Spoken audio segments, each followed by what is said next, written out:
He played a major role in preparing Ukraine to go to war with Russia, participated in and was used as a host nation for NATO exercises. No, does people actually watch Face the Nation yet? No, not that many people see it.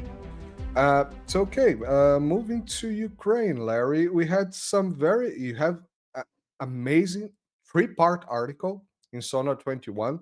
Everybody follows sonar21.com, which, by the way, like, share, and subscribe the videos. We have to ask that. I'm sorry. You have a very interesting 3-part article, very detailed, about Ukrainian participations in exercises with NATO and NATO countries, and the US as well, US by itself. And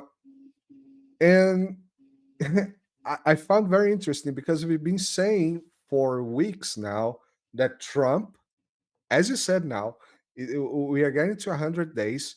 Trump should be, celebrating peace because he completely turned away from that. And it looks like he can't get away from the war. Right. And it looks like it is his war. It was not about taking, becoming the owner, owning the war, but it was already his war. Well, yeah,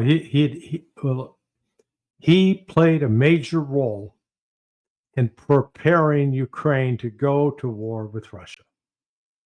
Because when you look at the history of NATO and U.S. European Command exercises, military exercises with Ukraine, how that relationship developed over from 1992 up to present day, you realize that from really 1995 on, Ukraine was basically a de facto member of NATO. And why do I say that?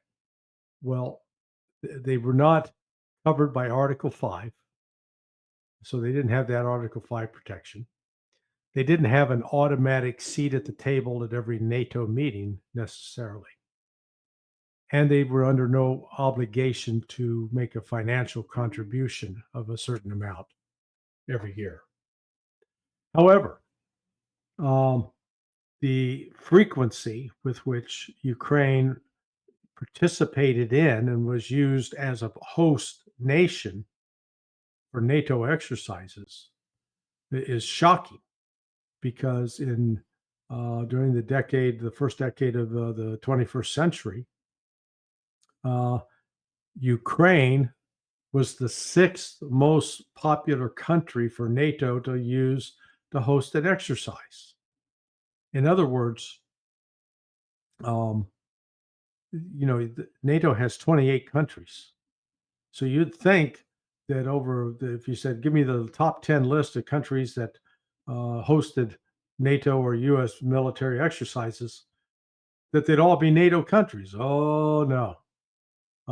There are 5, like Germany, Romania, Poland.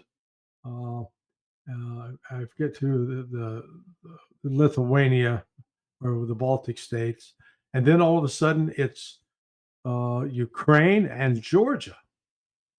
Wow, who'd have thought that? So that's why I say that Ukraine was a de facto member of NATO. And as time went on, by 2007, the NATO had set up basically an official base, a designated facility at Yavoriv in western Ukraine, up against the Polish border. Under Donald Trump, the annual military exercises, particularly the one carried out in the Black Sea called Sea Breeze, normally I'd say that these military exercises were to promote defensive capabilities.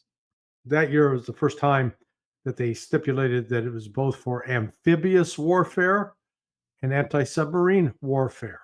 They were talking about fighting a war against Russia.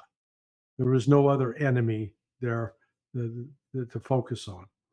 You actually had U.S. Marines landing in landing craft on the beaches of Ukraine along the Black Sea. in the Crimea, into areas that are now part of Russia. Also, during Trump's time in office, his first term, the B-52 bombers were allowed to fly along the Crimean coast. So Trump was absolutely up to his, whether he knew about it or not is a whole nother matter. If he didn't know about it, it means he didn't have control of his national security policy. If he did know about it, then, he's even more irresponsible than we thought. And it was during that 4-year period that the Ukrainian military underwent extraordinary growth. So by the end of Trump's term, the Ukrainian military had grown from a total strength of 330,000 to 1.2 million. That was under Donald Trump. And if you're the Russians watching that, what are you going to conclude? That the United States is a threat. I know, yeah, Trump bragged that unlike Obama, who just sent blankets to Ukraine, I sent javelins. So he actually sent actual armaments that could be used to kill Russian soldiers. And now Trump wants to pretend that, oh, I'm just an innocent mediator, and Russia better declare a ceasefire. They're not going to declare a permanent ceasefire. It's not going to happen. Sergei Lavrov made it clear. Vladimir Putin made it clear on June 14th, 2024, in a speech to the Russian Foreign Ministry. He's reiterated that point. Lavrov has reiterated it. Sergei Rybkov, the deputy foreign minister, has said it again. Peskov, Maria Zakharova, she said it. So, the United States just isn't listening. And there's reported, I saw something on Telegram earlier that Steve Witkoff is supposedly headed to back to Moscow to deliver a message. And,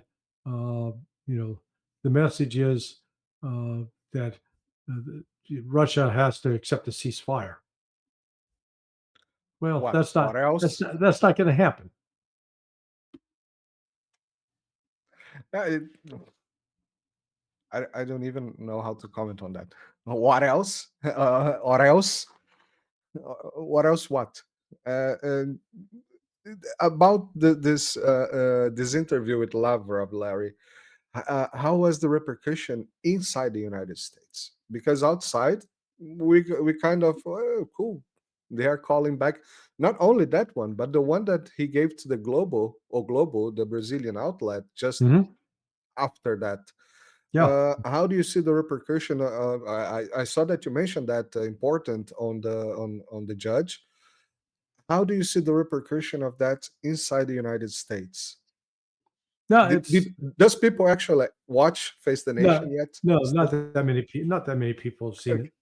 So it was an important gesture by Russia trying to communicate with the American public. It has not gone viral. It's gotten some attention, but not a lot. But it's there. At least it's on the record. That's all you can hope for. Yeah, I couldn't say better, except for people like us that have YouTube channels and write blogs, or outside the mainstream media. I don't think anyone else mentioned the interview with Lavrov.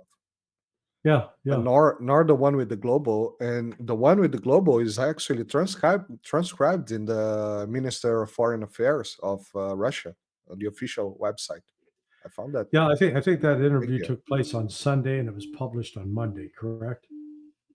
Something like that, yeah.